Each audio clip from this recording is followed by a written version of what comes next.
Muy bien, buenas noches, ¿cómo están? Muy bueno. Ahora mejor. Esperate que termine el mensaje y vemos entonces, sí. Muy bien, vamos a continuar con la idea y el pensamiento que traíamos esta mañana hablando acerca de la verdad. Y la idea es que podamos responder entre todos esta pregunta que tenemos allí, ¿dónde se encuentra la verdad? Esta mañana hablamos acerca de lo que significa la verdad, lo que es la verdad. La verdad es Dios, Dios es la verdad. Para que lo tengamos claro, no es que Dios tenga la verdad, ni que Dios diga la verdad, sino que Dios es la verdad. Y lo voy a decir de una forma lo más respetuosa posible, lo más temerosa del Señor posible, para que se pueda entender en un ejemplo sencillo. Y si cae un rayo acá, ya sabemos que no alcanzó mi temor para parar la ira de Dios. Si la verdad fuera de acero, Dios estaría hecho de acero, para que se entienda esto. En la esencia de Dios está la verdad, Dios es la verdad.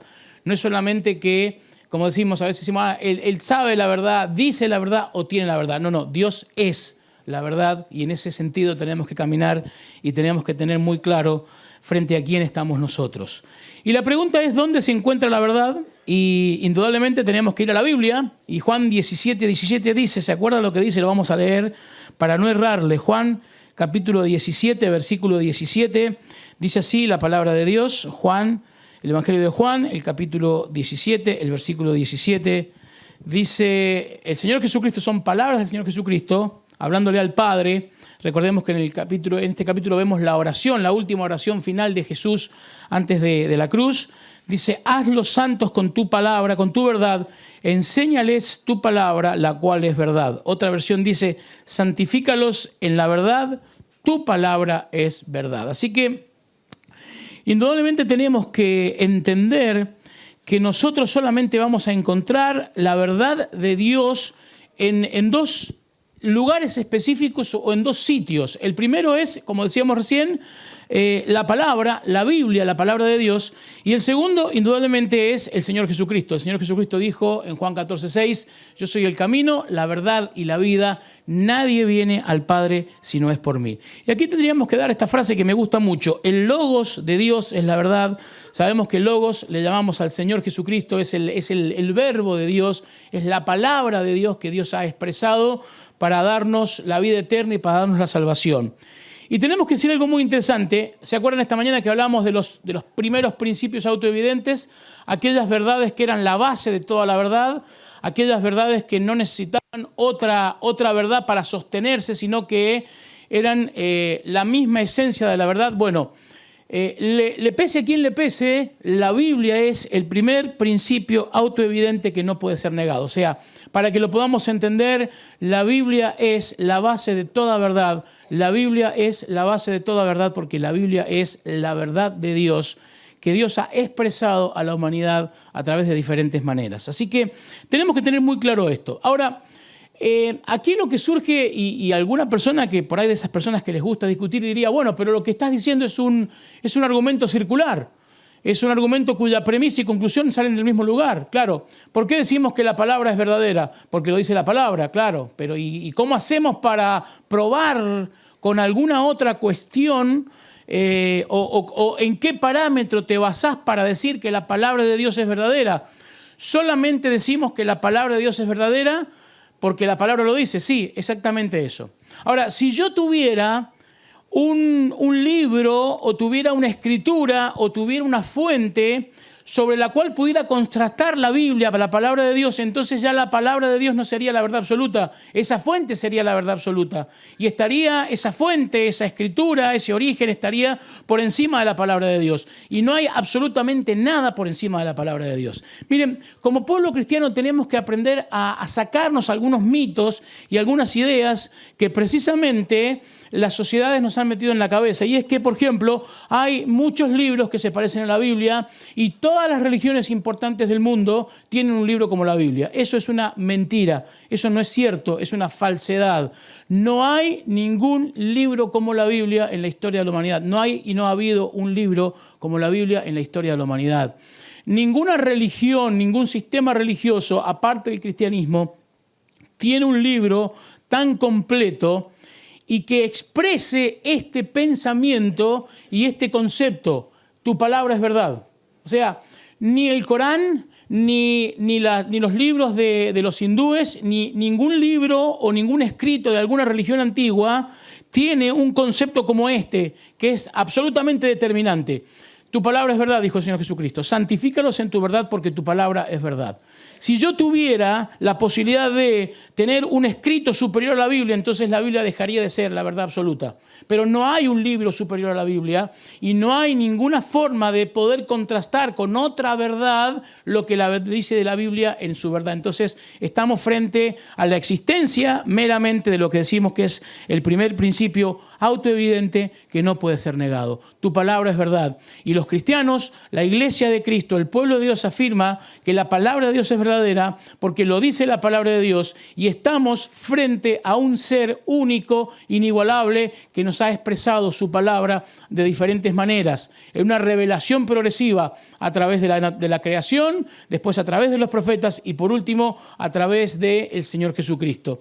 Pero la Biblia es la verdad absoluta y tenemos que entender que es el primer principio autoevidente. Ahora, hay algo muy interesante. Yo no sé si ustedes conocen y saben quién es Jordan Peterson. Jordan Peterson es un psicólogo social, es un profesor de psicología en la Universidad de Canadá y es una persona que ha tomado muchísimo auge en este último tiempo, en estos últimos años, porque es una de las personas que está y que puso en tela de juicio una ley canadiense que es la C-16, se la llama así, que es la ley que impedía que las personas, o que prohibía que las personas o decía que las personas tenían que usar los pronombres correctos para referirse a la persona según su género o según la percepción que tenían. Y entonces estuvo discutiendo mucho tiempo y apareció en muchos programas de televisión y apareció en muchos lugares, tiene un canal de YouTube y ha escrito 2 libros muy interesantes. Ha escrito uno que se llama, El mapa mental de las creencias religiosas. Él es experto en creencias religiosas. Y ha escrito otro muy bueno que se llama 12 reglas para vivir. Y está muy interesante ese libro, se los recomiendo. El segundo, el primero no lo pude leer todavía.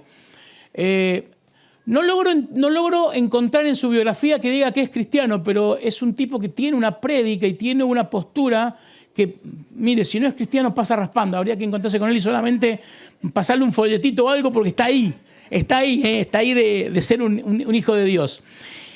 Y Jordan Peterson, hablando acerca de la Biblia en un programa, el programa de Joe Rogan, un podcast muy, muy famoso que es muy visto en todo el mundo, dijo esto acerca de la Biblia. Fíjate qué interesante lo que dice una persona que es eminentemente racional, que podríamos decir que no es cristiano, pero probablemente tenga algo en este sentido. Yo les voy a pedir, antes de seguir, si alguien me puede traer un vasito de agua, porque me olvidé el termo y en cualquier momento voy a quedar ahí seco. Así que, por favor, dice Jordan Peterson acerca de la Biblia, dice, no es que la Biblia sea verdad. Fíjate qué interesante este concepto. Es que la Biblia es la condición previa para la manifestación de la verdad. O sea, él está diciendo que si no hubiera Biblia, no podríamos hablar en términos de verdad, no podríamos manifestar ningún tipo de verdad. Lo que la hace mucho más verdadera. Es un tipo de verdad completamente diferente y creo que esto no es solo literalmente el caso. De hecho, creo, dice Jordan Peterson, que no puede ser de otra manera.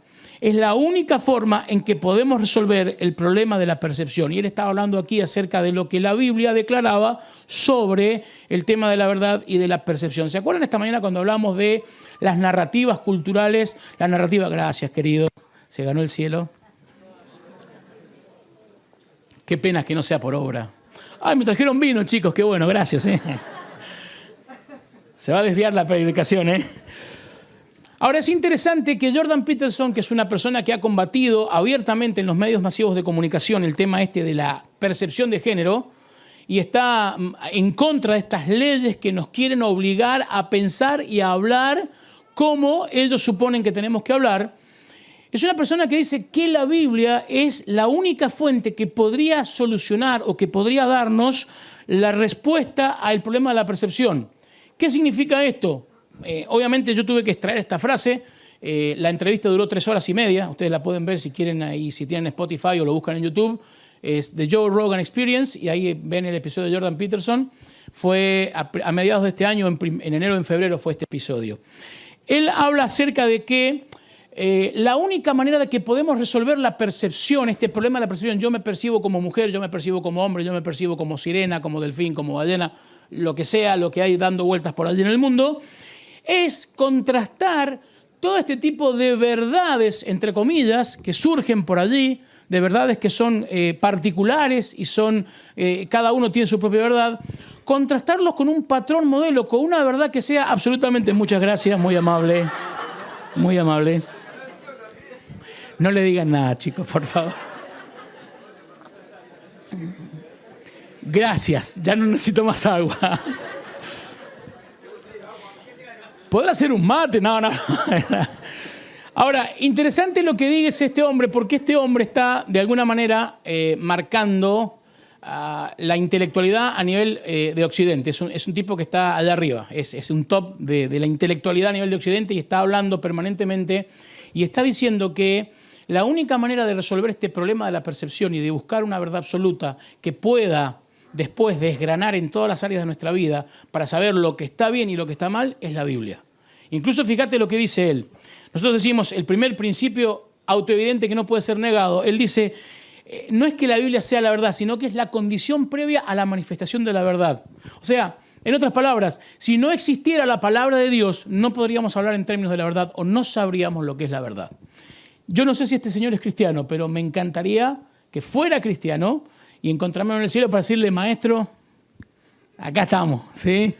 Realmente es un argumento poderosísimo el que esgrime este señor, Jordan Peterson, acerca de la palabra de Dios. Y entonces vamos a hacer un poquito en esta noche también de apologética y vamos a ver 5 razones por las cuales creemos que la Biblia es verdadera. Y acá les quiero avisar a todos aquellos que les gusta la apologética que vamos a seguir el esquema clásico que aparece en la mayoría de los tratados de apologética acerca de cómo comprobamos la veracidad de las Sagradas Escrituras. La arqueología, los rollos del Mar Muerto, el testimonio de la historia, las profecías cumplidas y la coherencia interna de la Biblia. Obviamente hay muchos datos, hay mucha información que se ha tenido que resumir. Van a encontrar que hay algunas de las diapositivas que por ahí se les va a complicar leerlas, no se preocupen, ahí va a quedar el PowerPoint. Solo les pido a los hermanos que tienen el PowerPoint allá en la computadora que no lo vendan, que lo entreguen gratuitamente, sí, por favor, para que después no digan, no, estuvo vendiendo el material, sí, así que les pido eso. Bien, la arqueología se define como el estudio científico de los restos materiales, como fósiles, artefactos y monumentos de la vida humana pasada y sus actividades. Esto dice el diccionario Merriam-Webster. La arqueología debería o confirmar o refutar el registro bíblico. Y a veces nos han dicho que no hay registros bíblicos, o sea, la arqueología no confirma los registros bíblicos. Y esto es una mentira, es una falacia. Cada vez más, ustedes pueden entrar a cualquier página de arqueología seria y van a encontrar que las expediciones arqueológicas, las experiencias arqueológicas, las excavaciones que se realizan en distintos lugares del mundo y sobre todo en la tierra de Israel, en Jerusalén y en sus alrededores, cada vez más confirman el relato bíblico. Hay cada vez más vestigios materiales de la existencia de lo que la Biblia plantea. O sea, no es verdad que no hay registros arqueológicos de lo que la Biblia dice. No es verdad que la historia que la Biblia nos cuenta o las historias que la Biblia nos cuenta no tienen un correlato con la arqueología moderna. El problema es que esto no tiene prensa, porque sabemos indudablemente quién maneja los medios masivos de comunicación. Si la arqueología puede confirmar la existencia de los personajes principales y los eventos fundamentales que aparecen en la Biblia, entonces deberíamos tener una prueba objetiva de la autenticidad de la palabra de Dios. Ahora, recordemos, y esto es muy importante que lo tengamos claro, lo que decíamos esta mañana. La verdad de Dios es verdad aunque no la creamos o aunque el mundo no la crea. La verdad de Dios no se activa en el momento que nosotros la creemos. La verdad de Dios sigue siendo verdadera, aunque el mundo no la acepte y no la crea, y va a ser precisamente la verdad de Dios expresada en la palabra de Dios la que va a terminar juzgando al mundo. Porque vamos a ser juzgados por lo que la palabra de Dios dice, ya sea para la eternidad con Cristo o para la eternidad sin Cristo en el infierno. Pero es precisamente la palabra de Dios la que va a dar el fundamento para este juicio que va Dios a ejecutar. Ahora, ¿qué dice la arqueología? La Biblia dice... Vamos a ver algunos casos, probablemente veamos solamente uno, porque es mucha la información y no quiero tampoco que nos perdamos un poco del sentido. En 2 Reyes capítulo 18 y capítulo 20 se habla de el segundo muro, el túnel y la muerte de Senaquerib, era un rey enemigo. El segundo muro de Ezequías, es el muro de Ezequías, era bastante grande, tenía 6,1 metros de ancho y más de 3 metros de altura. En algunos lugares, este muro tenía el propósito de proteger el suministro de agua potable de la ciudad, así como los judíos que con el tiempo se habían trasladado fuera del muro principal de la ciudad. Esto lo podés ver si querés leerlo en 2 Crónicas capítulo 32 del 1 al 5. No lo vamos a leer todo porque no nos alcanza el tiempo, pero podés verlo en el registro bíblico. Ahora, ¿qué pasó? Fíjate, en la excavación de Jerusalén después de la Guerra de los 6 Días en 1967 se descubrió una forma sorprendente del segundo muro exactamente como la Biblia lo registra. Isaías capítulo 22 del 9 al 11 nos habla de que la arqueología verifica estos hechos. Ezequías construyó una reserva y un túnel en la única fuente de agua fresca de Jerusalén, el arroyo de Gihón. También construyó un segundo muro para proteger esta fuente y derrumbó las casas que estaban en el camino y realmente construyó el muro a través de una casa. El arroyo y la reserva estaban localizadas entre los dos muros. En la actualidad, vos podés ir a Jerusalén y caminar por este túnel. O sea, no es que nos la contaron. ¿Alguno ha estado en Jerusalén últimamente? Bien ahí. No me llevaste, gracias Alejandro. ¿Planeas volver a Jerusalén? Avíseme con tiempo, así nos preparamos. Tengo un amigo que estuvo hace muy poco, también le hice la misma propuesta, che, llévame, no seas malo, ¿sí? Y me decía, es fascinante ver que lo que Dios relata en el relato bíblico lo podés tocar. Estuve en el muro de Ezequías, estuve en el túnel de Ezequías y estuve tocando las paredes. No se podía tocar, pero como buen argentino que hice, toqué un poquito y salí corriendo. Y realmente, queridos, la arqueología cada vez más está probando la veracidad de los relatos bíblicos. Y esto es muy importante. Y tenemos que entender esto. Estos arqueólogos que están haciendo estos descubrimientos, no todos ellos son cristianos y no necesariamente tienen que ser creyentes. No estamos hablando de, claro, bueno, pero son cristianos. ¿Qué van a decir los cristianos? No.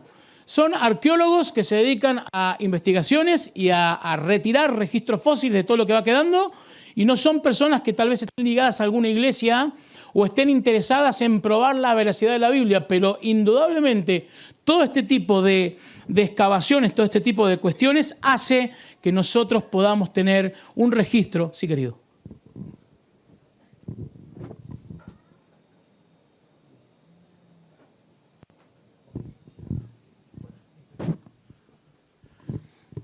Adrián tiene sed y va a tomar agua.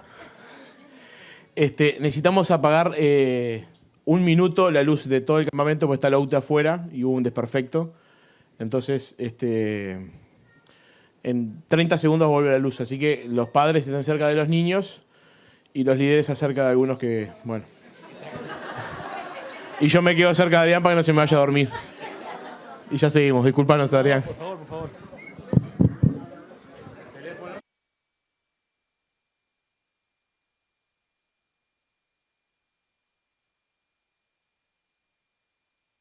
Campaña de Senaquerib en Judea están registrados en 3 artefactos de arcilla, conocidos actualmente como el prisma de Taylor, nombrado así en honor de su descubridor, el coronel R. Taylor, el prisma del Instituto Oriental y el prisma de Jerusalén. En los 6 lados incristos del prisma, el rey Senaquerib registró 8 campañas militares llevadas a cabo contra varios pueblos que se rehusaron a someterse al gobierno asirio. El texto registra el relato de Senaquerib acerca de lo que había pasado en su campaña militar contra Judá. Registra victorias contra 46 ciudades fortificadas, pero no menciona a Jerusalén entre ellas. Y aquí vemos que también en este registro Ezequías es identificado como rey. Pero también se habla de lo que hizo el rey Senaquerib, de lo que hizo el rey Ezequías en este registro que es extra bíblico, que no está en la Biblia, ¿sí? Y también el registro asirio nos dice que Senaquerib fue atacado y muerto por 2 de sus hijos mientras estaba en el templo de Nisroch en el año 681 a.C. Esto sucedió casi 20 años después del sitio de Jerusalén y la Biblia lo registra en 2 Reyes 19:37, dando los nombres de los 2 hijos que mataron a Senaquerib y contando como un tercer hijo, Esarhadón, fue rey en su reemplazo. Todo esto está confirmado por los anales del rey asirio Esarhadón. O sea, lo que la Biblia dice lo confirma la arqueología, y esta es una de las primeras formas en que podemos probar la veracidad de la palabra de Dios. Tenemos que investigar, tenemos que mirar, pero está todo en internet. Hoy hay que buscar tranquilos y está la información, y tenemos lugares donde también podemos chequear esa información para que por ahí no andemos tirando datos falsos, ¿sí? Que eso es lo más importante. La segunda manera de probar la veracidad de los escritos bíblicos es a través de los rollos del Mar Muerto. La idea, creo que la mayoría de ustedes debe conocer la historia de los rollos del Mar Muerto, es muy interesante, está muy resumido aquí. Los manuscritos del Mar Muerto son considerados como el mayor descubrimiento arqueológico del siglo XX, y vuelvo a insistir, estos datos no los está proporcionando ninguna iglesia evangélica interesada en promover nuestra doctrina. Son datos oficiales de instituciones y organismos gubernamentales y oficiales que se dedican a esto. El primero de ellos fue encontrado accidentalmente en 1947 en una de las cuevas de los acantilados del Mar Muerto, en el área de Qumran. Se descubrió que en la cueva había varias vasijas con rollos adentro. Los manuscritos del Mar Muerto son la mejor prueba externa de la exactitud del texto masorético y de que la Biblia fue cuidadosamente preservada por cerca de 1000 años, desde el primer siglo hasta el año 900.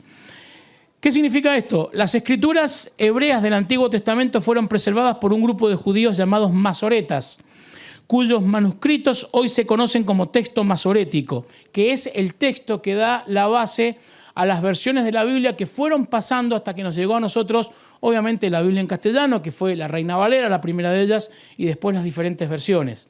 Pero estos textos masoréticos son los textos principales o los textos básicos en los que se han basado luego las diferentes traducciones de la Biblia. Esto es muy importante que lo tengamos claro. Dice la historia, los masoretas eran tan meticulosos en su tarea que hacían una copia nueva de la Biblia tan pronto como la anterior se desgastaba. Y una vez confirmada su exactitud, destruían la copia antigua. Es por esto que el manuscrito más antiguo conocido es el Códice de Alepo, que data del año 935 después de Cristo. Los masoretas también recibían el nombre de contadores, pues uno de sus métodos de revisión era contar las palabras y letras del original. Palabra por palabra, letra por letra se copiaba con tal meticulosidad y después se contaba y recontaba para evitar que hubiera algún tipo de confusión o de error en los duplicados. Lo hicieron así por más de 400 años, desde el año 600 hasta el año 1000. Estos personajes se dedicaron solamente a copiar palabra por palabra, letra por letra de la Biblia de cada uno de los manuscritos originales que iban teniendo. O sea, tenían originalmente algunos manuscritos, se desgastaban, los copiaban textualmente, palabra por palabra, letra por letra, corroboraban la fidelidad de la copia y destruían las anteriores. Pero esto indudablemente garantizaba que había una fidelidad en la transmisión del registro escrito de la palabra de Dios que no hay en la historia de la literatura una fidelidad tan exacta en este sentido. No hay manuscritos traducidos de esta manera de ninguna otra obra de la antigüedad que vos puedas pensar. En el Antiguo Testamento, a ver si esto funciona, ¿a dónde me fui? ¿Qué dice? Antiguo Testamento, gracias. El Antiguo Testamento, los rollos del Mar Muerto contienen porciones de cada libro del Antiguo Testamento, con la excepción del libro de Esther, una copia completa de Isaías. Existen más de 600 manuscritos originales del Antiguo Testamento. Solo existe uno de la Odisea, que es considerada la obra más importante de la antigüedad clásica de Grecia. Existen más de 600 manuscritos del Antiguo Testamento y solamente existe uno de la Odisea. Y está considerada la Odisea, como les digo, la obra clásica más importante de la antigüedad. En cuanto al Nuevo Testamento, a diferencia del Antiguo Testamento, el Nuevo Testamento griego fue preservado a partir de más de 6.000 manuscritos y fragmentos descubiertos en Asia Menor y Egipto, que datan del siglo II después de Cristo. El hallazgo incluye fragmentos del libro de Juan tan antiguos que no sobrepasan la antigüedad de los escritos originales del apóstol ni por una generación, o sea, más o menos 40 años. O sea, la copia más antigua que tenemos de algunos fragmentos del libro de Juan no superan al original en 40 años. O sea, Juan escribe su libro, de alguna manera, sabemos cómo se escribe en aquella época, no eran libros, sino que era en papiros y en rollos, digamos. Se va produciendo la copia de esos rollos para que las iglesias del momento tuvieran cada uno esa copia. Y la más antigua que tenemos no va más allá de los 40 años después que Juan escribe su libro. Quiere decir que esto es un tesoro literario, forense y arqueológico invalorable. Como les digo, no hay registros de ninguna obra de la antigüedad que tengan esta exactitud y esta cantidad de manuscritos. O sea que Dios ha sido también soberano en preservar todo este tipo de evidencias para que hoy las personas no puedan plantearse la idea de que estamos leyendo cualquier libro, es cualquier cosa, sino que la Biblia realmente es la palabra de Dios. Seguimos, adelante. El punto 3, el testimonio de la historia. ¿Dice eso? No, ¿me pasé? No, es que hoy estaba digitado y estaba mal. Ah, bien, me tendría que volver. ¿Me volví ahí? No. ¿Otra más? ¿Qué dice el testimonio de la historia? El Nuevo Testamento. Y ahí tiene que ir. Ah, no, me tengo que volver para atrás. A ver, ahí. Perfecto, gracias. Los lentes los uso por algo, ¿no? Se darán cuenta. Bien, el testimonio de la historia. La Biblia no ha sido escrita como un libro de historia, sino como un libro que contiene mucha historia. Muchas figuras históricas son identificadas en sus páginas. Entre las listas más conservadoras hay más de 100 personajes bíblicos que pueden ser identificados conclusivamente en la historia secular. O sea, la historia secular corrobora la existencia de más de 100 personajes bíblicos, ¿sí?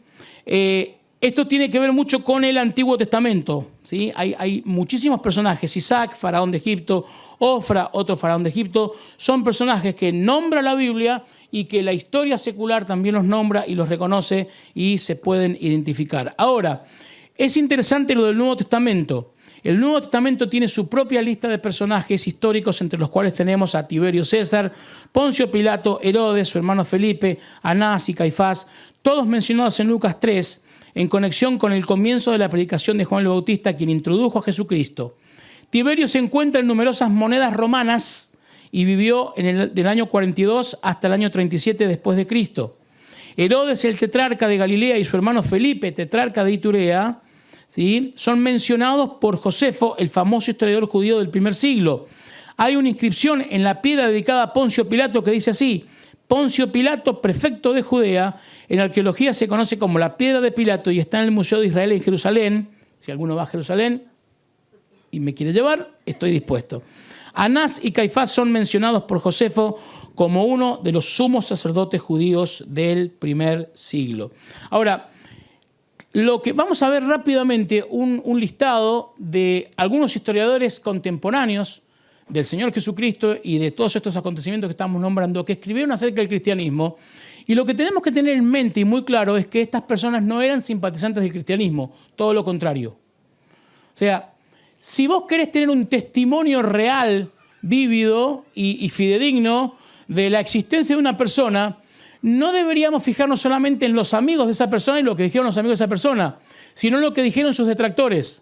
Porque esas personas que eran detractores del cristianismo no tenían ningún interés en que el cristianismo creciera, pero sin embargo registraron en sus libros y en sus escritos muchísima evidencia histórica a favor del cristianismo. El primero de ellos, rápidamente, Publio Cornelio Tácito, era un prominente senador romano que nació en el año 56 después de Cristo.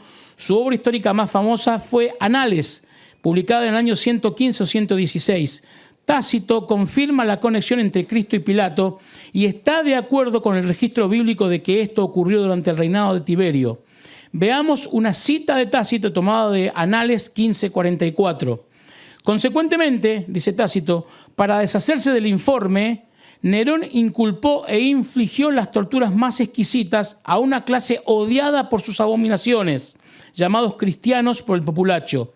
Cristo, de quien se origina su nombre, sufrió la penalidad más extrema durante el reinado de Tiberio a manos de uno de sus procuradores, Poncio Pilato, y una superstición más maliciosa, aunque comprobada en el momento, nuevamente surgió no solo en Judea, la primera fuente del mal, sino aún en Roma, en donde todas las cosas horribles y vergonzosas de todas partes del mundo encontraban su centro y se volvían populares. Está hablando aquí de lo que sucedió con el Señor Jesucristo y de lo que sucede posteriormente en Roma con el crecimiento de la iglesia cristiana en Roma. Notamos por el tono del escrito que Publio Cornelio Tácito no era amigo de la iglesia y no quería tener nada que ver con Dios, pero él es un historiador contemporáneo de estos sucesos y certifica en sus libros la existencia de un tal Cristo que fue condenado y fue torturado durante el reinado de Tiberias. Plinio el Joven, cuyo nombre completo era Cayo Plinio Cecilio II, también senador romano, escribe un libro. Se acusaba a los cristianos de ciertas herejías y de practicar el canibalismo. En el primer tiempo, a los cristianos se los acusaba de practicar el canibalismo. ¿A que no saben por qué? Por la Santa Cena. Muy bien, bien. Dice Plinio el Joven, ellos declararon, él dice, después de hacer una cuidadosa investigación, descubre, para su sorpresa, que la acusación era falsa. Y fíjense lo que declaran los cristianos de aquella época. Dice, ellos declararon que la suma total de su culpa o error no llegaba a ser sino esto. Ellos se reunían regularmente antes del atardecer en un día determinado para cantar versículos alternadamente entre ellos en honor a Cristo, como si fuera Dios, y también estaban obligados por un voto, no con un propósito criminal, de abstenerse del robo, hurto y adulterio, comprometerse a no defraudar la confianza y no negarse a un depósito cuando fueran llamados a hacerlo para que lo restauraran. Son las cartas de Plinio 10, 96, versículos 7 y 8. Esto es lo que dice Plinio el Joven del cristianismo. Se juntaban un día determinado de la semana, al atardecer. No estaríamos tan cerca porque en general hacemos la cena en la mañana, pero estaríamos ahí cerca de la primitiva iglesia romana. Y dice que cantaban himnos y tenían algunas ceremonias, pero no había absolutamente nada oscuro en este tipo de personajes. Y por último, Flavio Josefo, ¿dice eso o no? ¿Me pasé? Ahí dice, el historiador judío más famoso. Gracias, chicos. Fue Flavio Josefo, era judío, es muy conocido por dos obras, La guerra de los judíos y Antigüedad de los judíos, y él escribe estos libros en griego, y fíjense que escribe esto acerca del Señor Jesucristo. Alrededor de esta época vivió Jesús, un hombre sabio, si es que alguien osara llamarlo un hombre, porque él hizo obras sorprendentes y fue un profesor para ellos porque aceptaron la verdad con alegría. Él se impuso a muchos judíos y muchos de los griegos. Él era el Mesías. Cuando Pilato, después de oír que lo acusaban hombres prominentes entre nosotros, lo condenó a morir crucificado, aquellos que en primer lugar lo amaron no dejaron de amarlo, porque al tercer día Él se les apareció. No lo está diciendo un historiador cristiano, lo está diciendo un historiador judío que era parte del sistema judío que había condenado al mismo Señor Jesucristo, y está hablando aquí de algo impresionante que es la resurrección de Cristo. Dice, al tercer día Él se les apareció, su vida había sido restaurada, los profetas de Dios habían profetizado esto e incontables cosas más acerca de Él, y la tribu de los cristianos, llamada así por Él, hasta este día no ha muerto. O sea que hay registros históricos de la existencia del Señor Jesucristo, y aún Flavio Josefo habla aquí de la resurrección del Señor Jesucristo. O sea que cuando nos dicen que no se puede probar históricamente o arqueológicamente o literariamente la veracidad de los escritos bíblicos, podemos presentar defensa y argumento a aquel que nos demande razón de nuestra fe. El problema es que muchas veces nos negamos a estudiar y somos medios perezosos para estudiar este tipo de temas. Y es importante que no nos volvamos apologistas y no nos volvamos arqueólogos ni detectives forenses ni nada por el estilo. Pero sí que conozcamos que en el mundo, en la sociedad, en el mundo no cristiano hay registros de lo que hizo Cristo, de que Cristo existió. Y puedo decirte, sin temor a equivocarme, que no hay en la actualidad ningún ateo de los ateos intelectuales más acérrimos enemigos del cristianismo que pueda negar la existencia de Jesucristo y la resurrección de Jesucristo. Habrá alguno por allí anochecido que estará tomando algo, pero no hay ningún ateo de los que se conocen, de aquellos que han escrito libros contra el cristianismo, que hoy pueda negar la existencia de Cristo y pueda negar el hecho de la resurrección del Señor Jesucristo, que es tremendamente importante. Rápidamente, las profecías cumplidas, el cuarto punto que usamos para probar la veracidad de las Escrituras, y es muy importante que lo tengamos claro. ¿Qué es una profecía? Según el diccionario, es una predicción que se hace por inspiración divina o sobrenatural. Por ejemplo, las profecías del profeta Isaías. El segundo significado, acción de predecir un hecho futuro gracias a la inspiración divina. En el Antiguo Testamento, Yahvé concede a sus profetas el don de la profecía. Y más o menos las otras definiciones tienen que ver con lo mismo. Ahora, hay una definición en el diccionario bíblico americano, podría decirse de esta manera. Dice, las profecías son vaticinios de eventos futuros inspirados por Dios. Tened claro esto, vaticinios de eventos futuros inspirados por Dios. Una verdadera profecía solo puede venir de Dios si es prueba contundente del origen divino del mensaje al que pertenece. En el Antiguo Testamento encontramos 16 libros escritos por profetas. Moisés, el autor de los primeros 5 libros de la Biblia, también es llamado profeta, y encontramos allí en la Biblia una gran cantidad de personas que profetizaron o que hablaron de parte de Dios cierto tipo de mensajes al pueblo. Ahora, si yo tuviéramos que hacer una medida estadística de cuánto sería la asertividad de la Biblia, si yo les dijera, miren, yo soy adivino, vidente, no porque tenga 2 dientes, sino porque veo el más allá, ¿no? Para que ustedes dijeran, es un buen vidente, ¿qué porcentaje de acierto debería tener yo?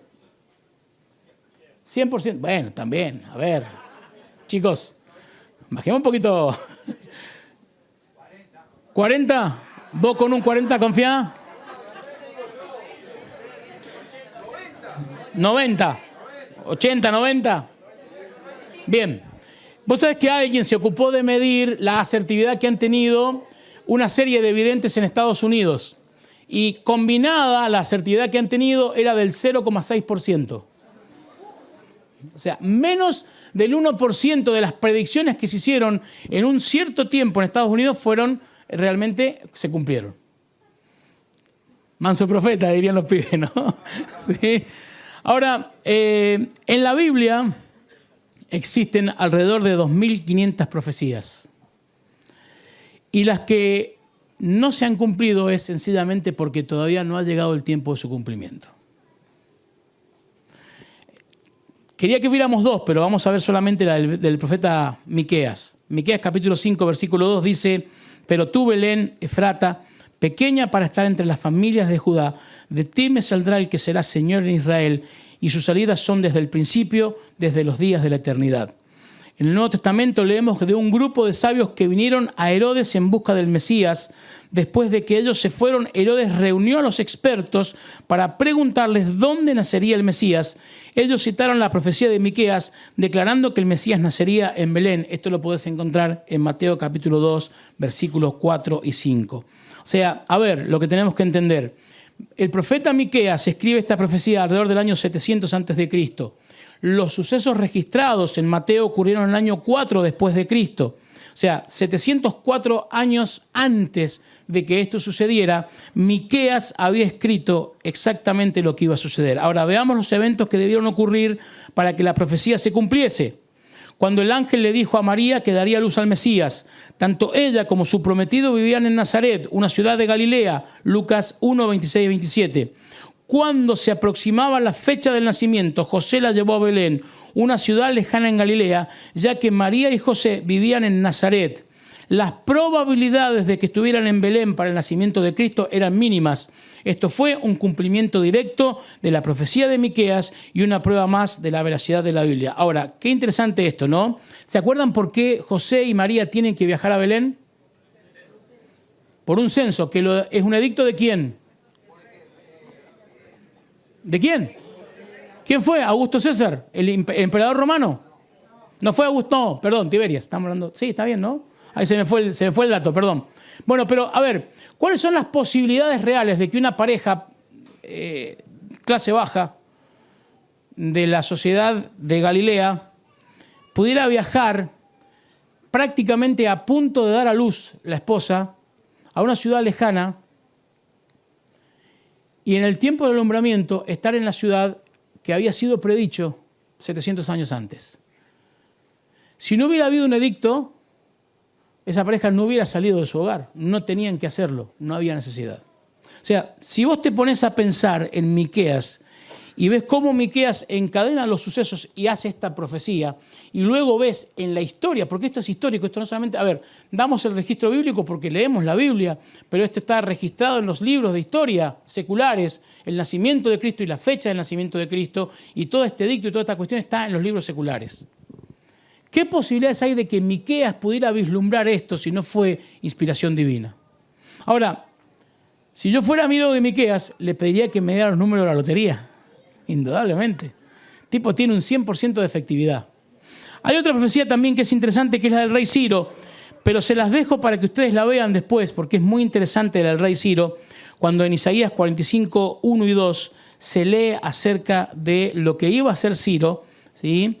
Y la profecía fue escrita 200 años de que naciera el rey Ciro, y se dice en esta profecía de Isaías lo que Ciro iba a hacer y cómo Dios iba a utilizar al rey Ciro, un rey que todavía no existía, para beneficiar al pueblo de Israel. Y se habla en un tremendo detalle de todas las cosas que Dios iba a hacer a través del rey Ciro. Y esto es muy importante.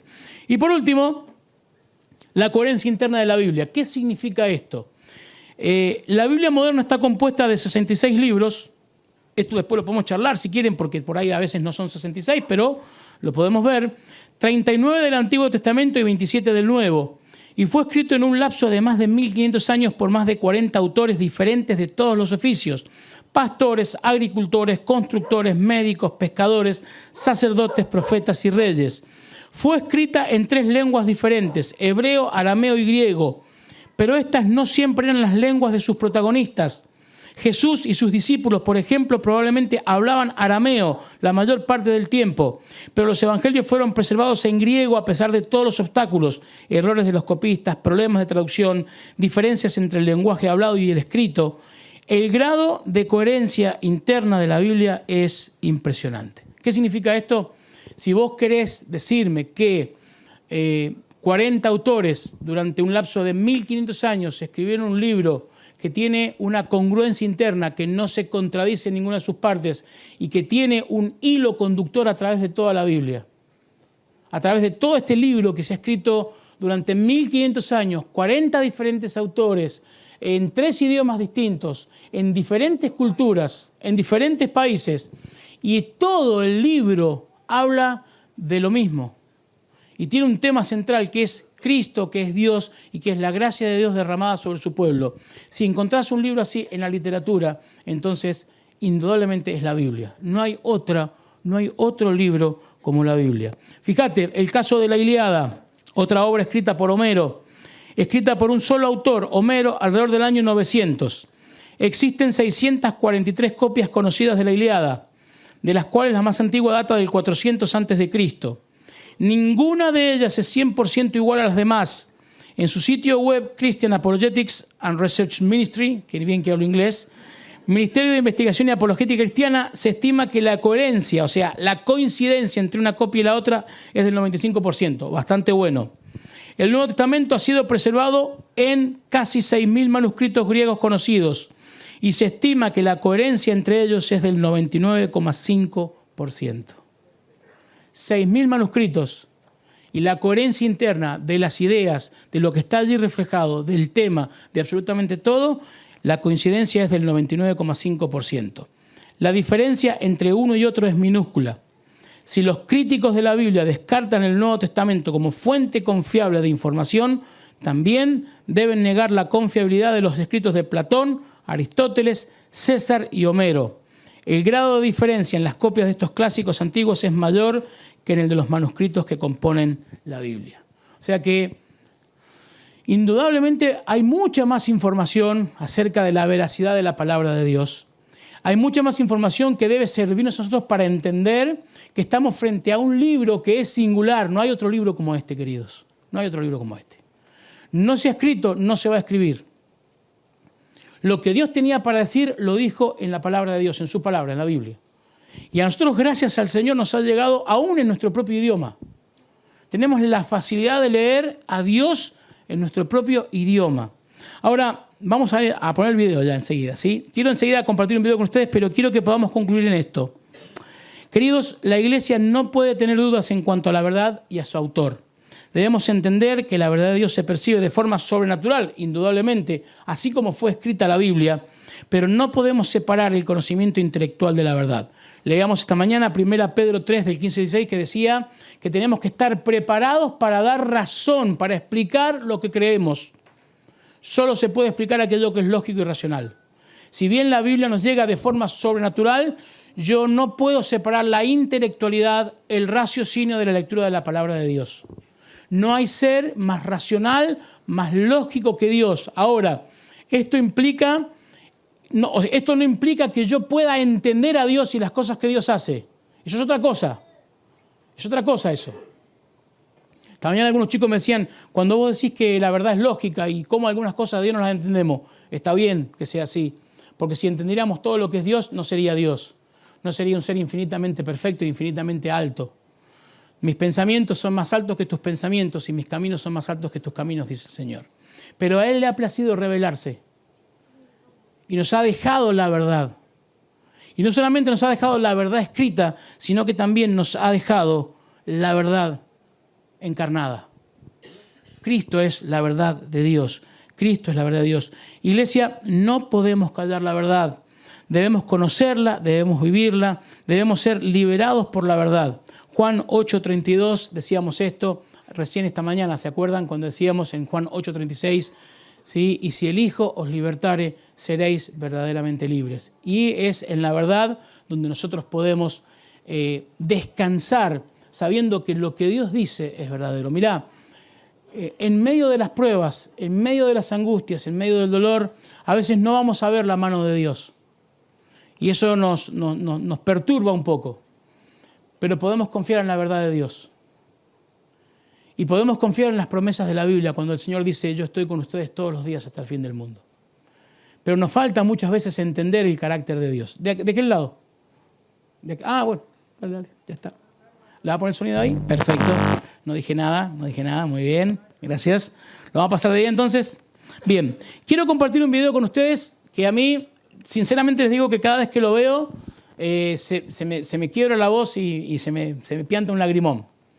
Tal vez lo hayan visto, es una tribu de Indonesia que recibe el Nuevo Testamento por primera vez. Me parece fantástico, maravilloso, y quiero compartirlo con ustedes. Vamos a ver si sale, a ver si podemos sacarlo, y dice...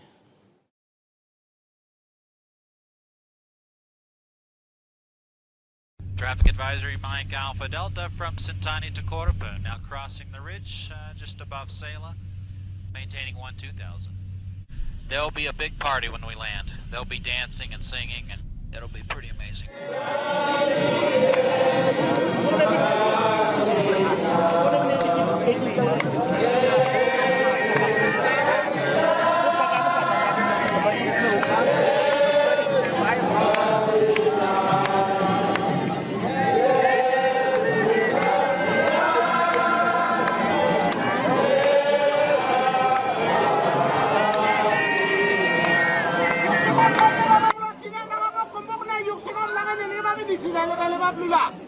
Darana nyundi yibu da abna gigit memero. Dara memero kom. Sumni ni venena nyundi yibu nisin. Mati yut sampai wahyu. Gigit tangkal venena. Wala yoksimna egin kom. Kiaman. White Valor Mike Alpha Delta landing Corupa.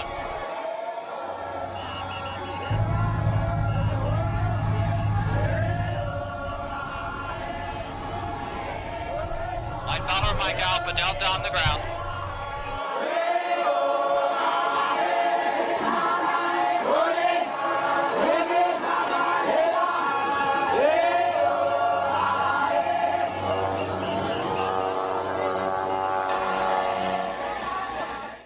Un pastor dijo, citando el Evangelio de Juan, en el principio y hay que estar allí para encontrarnos con Él. Realmente me impresionó. Pensé, Señor, sin duda sabemos que tú estás obrando aquí.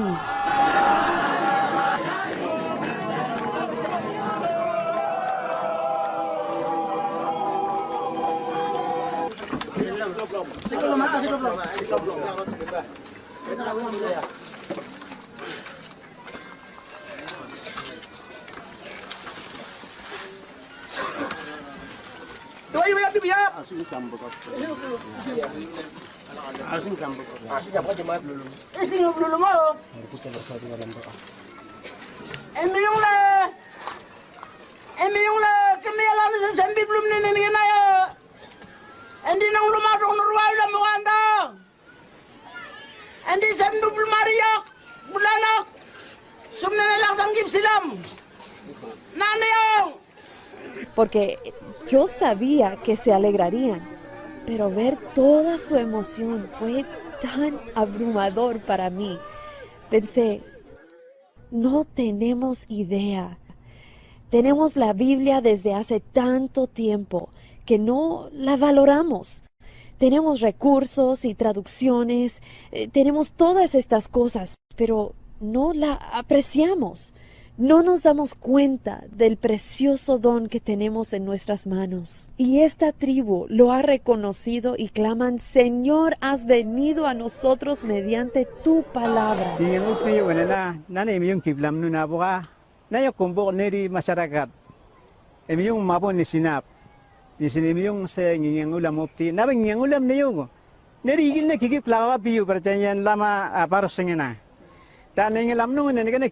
Pesarok pesingding kayo.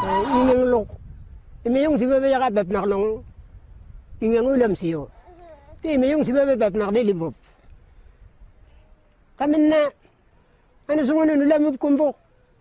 Sumne na imeyong di mi yesu kada sut bisi kubuka. Imeyong di yubune na membib siang. Panu na di menak del siang sumne na. Sembib no. Yo. Ingelulam.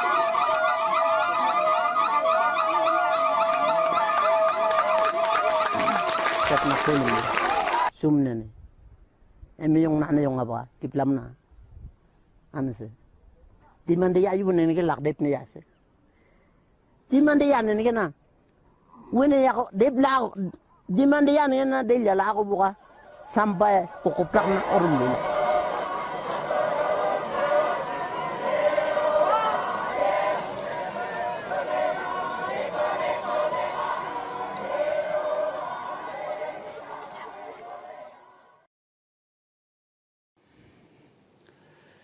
Pero hay algo que es fundamental. Tal vez ellos han entendido algo que todavía nosotros no lo hemos entendido. Que cada vez que abrimos la palabra de Dios, es el Dios de la palabra el que se hace presente para hablar a nuestro corazón. No sé cuántas versiones de la Biblia tenés en tu celular.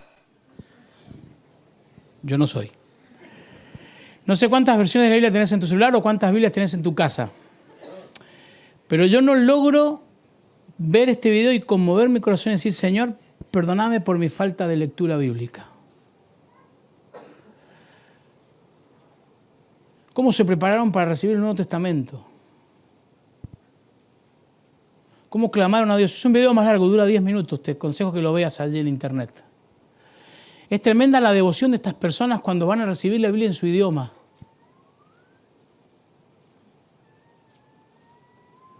Tenemos la experiencia del salmista del Salmo 1, que dice, qué alegría para los que no siguen el consejo de los malos, ni andan con pecadores, ni se juntan con burlones, sino que se deleitan en la ley del Señor, meditando en ella de día y de noche. Son como árboles plantados a la orilla de un río, que siempre dan fruto en su tiempo. Sus hojas nunca se marchitan y prosperan en todo lo que hacen. ¿Cuánto hace que no nos deleitamos en la lectura de la palabra de Dios? Que lo hacemos en automático. Nos levantamos en la mañana, leemos la Biblia porque tenemos que leerla, porque eso es lo que dice el manual del buen cristiano. Y si no nos obligan, por ahí ni la leemos. Y a lo mucho, muchos de nosotros lo que hacemos es agarrar esa aplicación que nos manda el versículo en la mañana y ya con eso está suficiente, porque ¿para qué voy a escuchar a Dios? ¿Qué tiene Dios para decirme tan importante para mi vida? Todo. Porque la Biblia, querido, la Biblia es el diario del lunes. Y nos han hecho pensar y creer que la Biblia contiene errores y que no es suficiente. Y nos han hecho pensar en la sociedad que es un cuento de hadas. Y muchos de nosotros, influenciados por un montón de bombardeo psicológico y de mercado para que no sigamos a Dios y para que no leamos la Biblia, hemos dado la razón y hemos dejado de leer nuestras Biblias. Y veo a este pueblo cómo recibe la palabra de Dios. ¿Y sabes qué pienso? Que en la carrera para el cielo los Caimil van ganando. Porque entendieron que detrás de la palabra de Dios está el Dios de la palabra y eso es lo más importante que puede pasarnos en nuestra vida. Encontrarnos con Dios, con un Dios tremendamente soberano, omnipotente, que nos ha dejado su palabra con el objetivo de que nos vaya bien. Y aún sabiendo todas las historias que hay en su palabra y de cuando la persona obedece, Dios bendice, y cuando la persona no obedece, hay consecuencias, aún muchas veces seguimos dando cosas contra el aguijón, iglesia querida. ¿Quieren estar más juntos a Cristo? ¿Quieren estar arraigados en Cristo? ¿Queremos estar afianzados en Cristo? Hay que volver a la palabra, porque tu palabra es verdad. Y lo que santifica a los cristianos es la palabra. Es la lectura, es crecer en la gracia y el conocimiento de nuestro Señor Jesucristo. ¿Y dónde vamos a encontrar a Jesucristo? Es en la palabra de Dios. Que Dios permita que cada vez que abramos nuestra Biblia realmente nos conmovamos hasta lo más profundo de nuestro ser. Porque es el Dios de Abraham, el Dios de Jacob, el Dios de Isaac, el Dios que envía a su Hijo a morir en la cruz del Calvario, el que se hace presente en ese momento y susurra en nuestro oído, en nuestro corazón y en nuestro espíritu su santa palabra.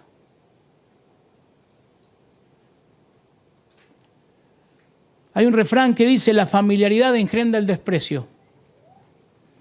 Y eso no creo que muchas veces nos está pasando.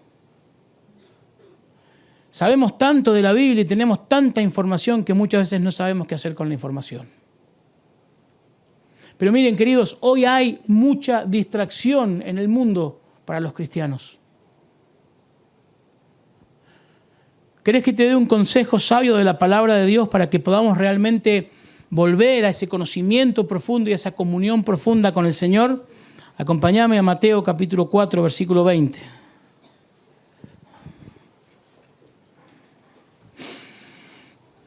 Mateo capítulo 4, versículo 20,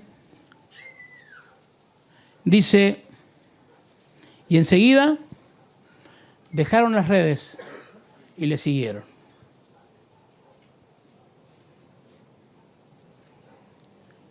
Vivimos en un mundo gobernado por las redes sociales. Va a decir, sí, pero no se aplica ese versículo, Adrián. Sí, ya sé. Tenés que entender la ironía en el versículo. Nos pasamos horas viendo contenido sin contenido. Eso es lo que nos proveen las redes sociales hoy, contenido sin contenido. Horas nos pasamos. Pero ¿cómo nos cuesta pasar una hora junto a la palabra de Dios? Iglesia, como los Caimil, que cuando vayamos a abrir la Biblia, a los saltos y a los gritos de júbilo, porque es el Dios de la palabra el que nos va a hablar. Padre, santifícalos en tu palabra, dijo el Señor Jesucristo. Tu palabra es verdad. Tenemos que volver a la Biblia. Queremos fortalecer nuestra vida cristiana, queremos arraigarnos en Cristo, queremos profundizar nuestra comunión con Dios a la Biblia, a la palabra, porque solo la palabra de Dios es verdadera. Porque detrás de la palabra de Dios está el Dios de la palabra. Un Dios inmutable que no cambia y que ha hablado a nuestros corazones a través del Señor Jesucristo. Que Dios te bendiga.